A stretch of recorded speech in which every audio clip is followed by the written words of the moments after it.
Well, hello there, YouTube. This is a review about a 15-year-old Ogio bag. No, it's not.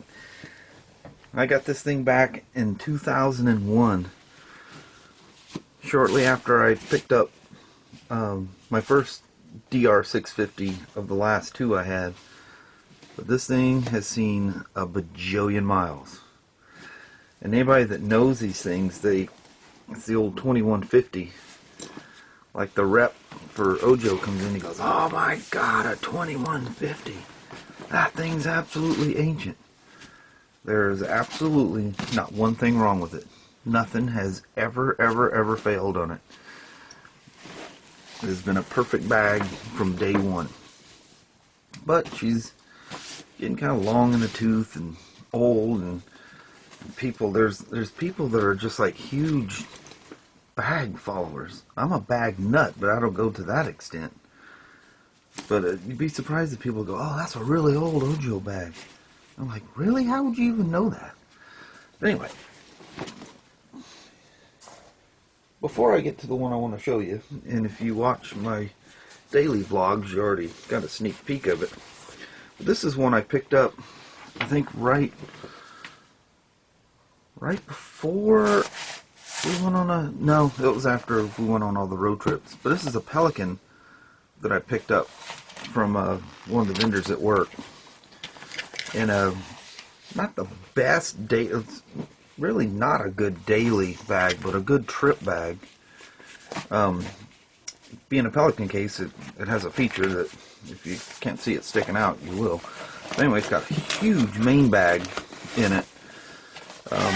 Little waterproof thing with all the little different dividers and pockets and stuff. All the little goodies that you love in a bag. And so this stays, the whole material of this thing's waterproof. In fact, up front, your quick access bag is a waterproof zipper, and it's for your valuables. It's got the little velour or soft cloth liner, whatever you want to call it. Then up front is a big bag, and has a spot, has the shell, because this is meant for an iPad, or I guess you could use a MacBook Air or something in there. And oddly enough, this thing has access. There's a zipper for accessing the main bag through this compartment, which I thought was kind of bizarre.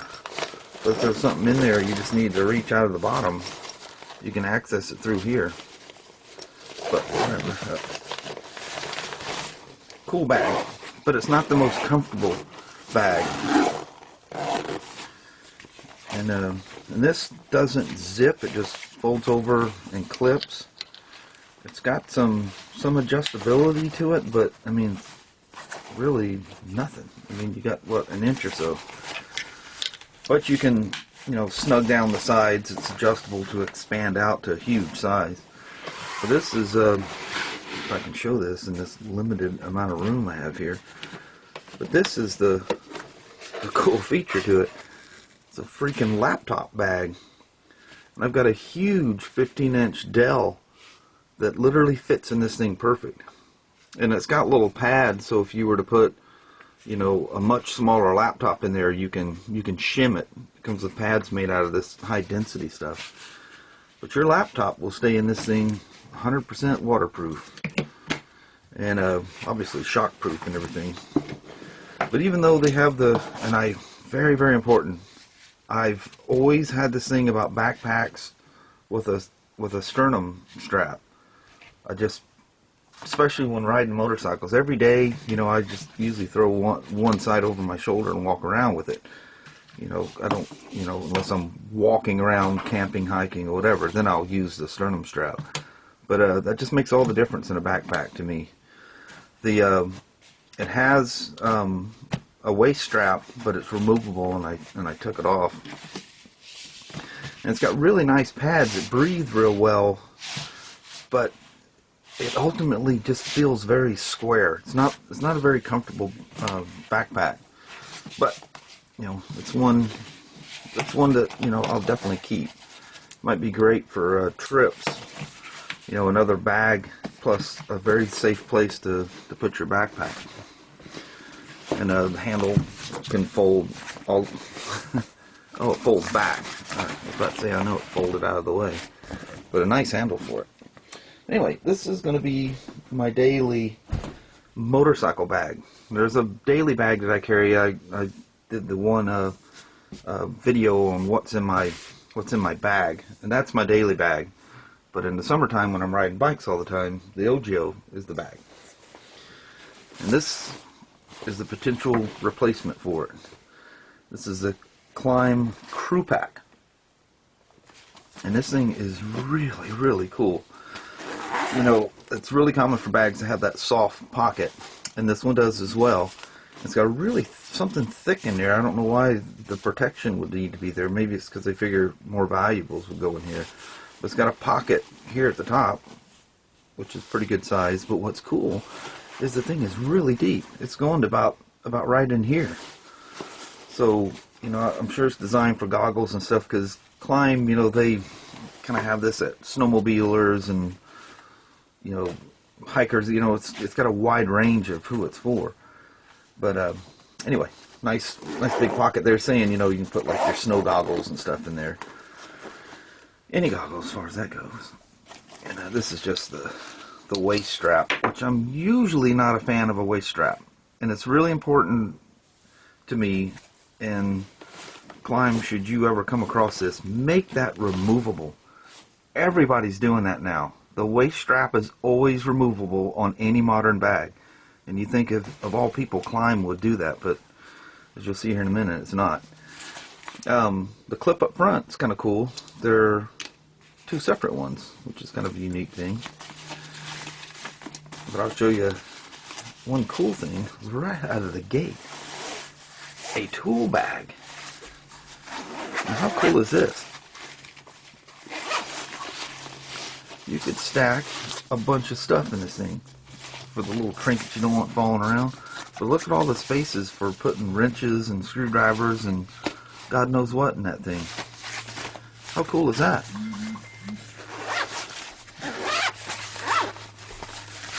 And if you look at some of the reviews on this thing, Klim advertises this as holding a snow shovel, but you could put whatever in there. It's a huge place that, you know, you could have the, you know, your tools, or I mean tools and whatever else.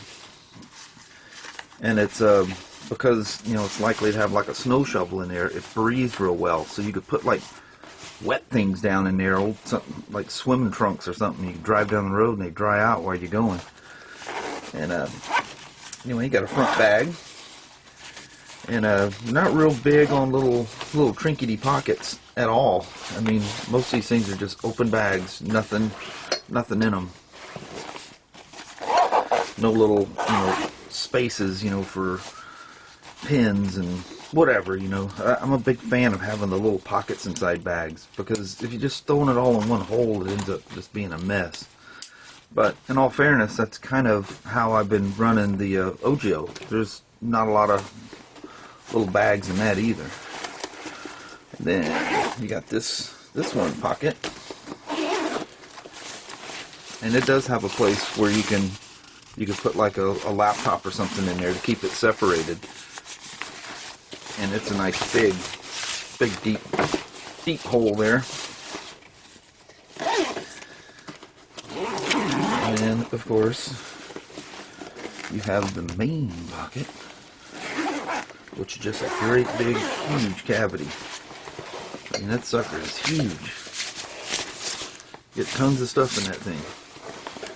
And that's pretty much what I use on my Ogio, is the front bag, holding my glasses and stuff up here, and the main bag.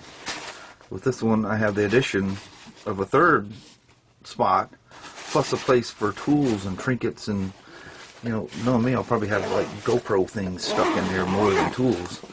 I don't really ride bikes that, you know, require a lot of maintenance while on the road. But man, all these little side pocket bags, which is kind of cool, and they're fairly good size. And one of the things that they have, there's one on each side, is this little hook, and it's a Velcro, and a hole that goes down to vented bottom end. What they show is you put the snow shovel blade in here and the snow shovel handle here. But with, you know, photography, you could have a monopod, a tripod, what have you inside there. And there's the same thing on this side. But it's designed so you could put something a little longer, because this can come unclipped, and this is a pass-through. And you could, you know, adjust it so if it needed to hang down just a little bit, you could adjust that strap a little bit.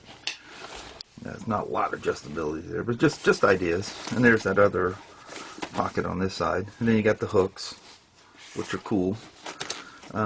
Usually bags have a lot of D-rings on there. It's kind of missing that.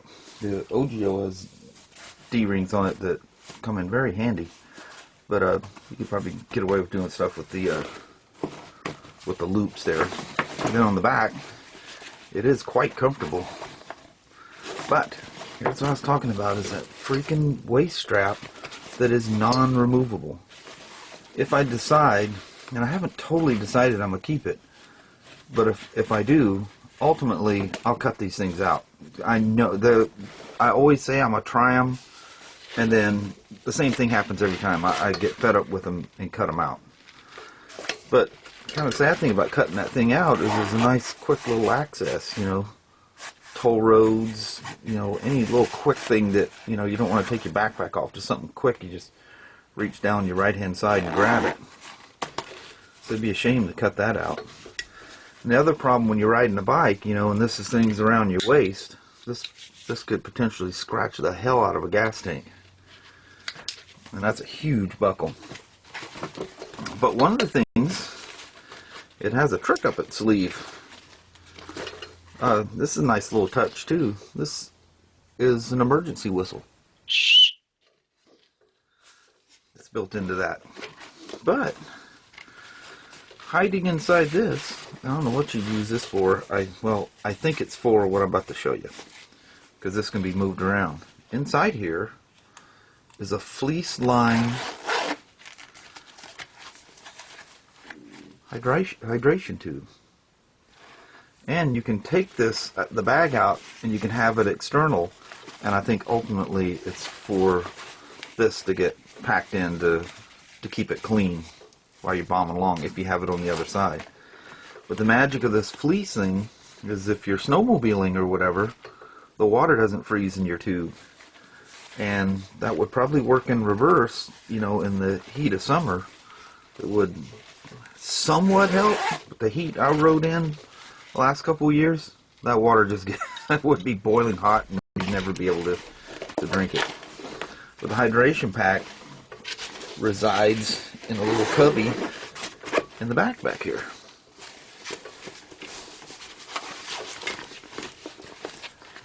And the nice thing about it, it's a quick release hose,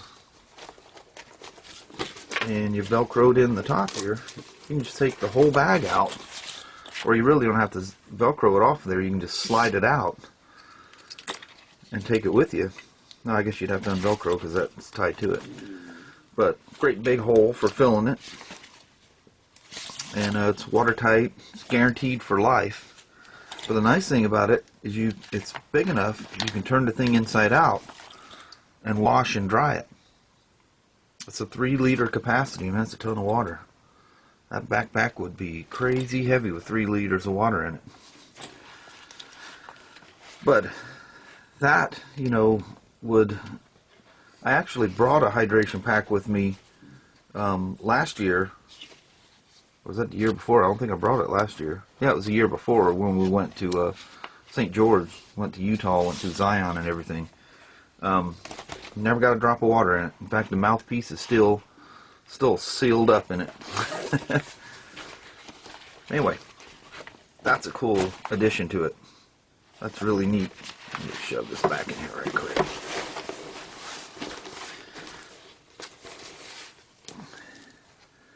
So, I'm gonna try her out here a little bit, and because I got it at work, you know, if it's, you know, something ultimately I decide I don't want. The one thing that bugs me is having to cut those straps out. would rather not ever have to do something like that. It would be really nice if, like most bag companies nowadays, like I say, they make them so that you can remove them. Low Pro, all those guys are doing that. Even the cheap replica companies that, you know, steal somebody else's good idea and make a cheap copy of it. Anyway, this could be potentially, I love the looks of it. I mean, it just looks fantastic to me anyway. But one last thing, since I'm such a bag freak, yesterday I went to get a battery for my DJI Phantom 3. I ended up buying this bag. And I looked at it initially. You guys can even see that. It's probably too close to the camera. And I can't see, the screen doesn't tilt in the way that I can see it. It was a big DJI thing on the back of it, you know. I mean, that's just advertising. You got a very expensive quad sitting inside this thing. But nevertheless, I looked at some of the, I've seen some of there's replicas of this thing. You know, being DJI, the people that replicate these things were quick to do so. So there's other versions of this that are not from DJI. I mean, this thing's probably made in China too, but you know, it's not that the Chinese, I mean, they make iPhones, so you can't say that, you know, somehow or another that stigma that if it's from China, it's cheap. Because I think at one point everything was, you know, at some point, but they're really good at copying things, so I think it's just an old cliche, you know.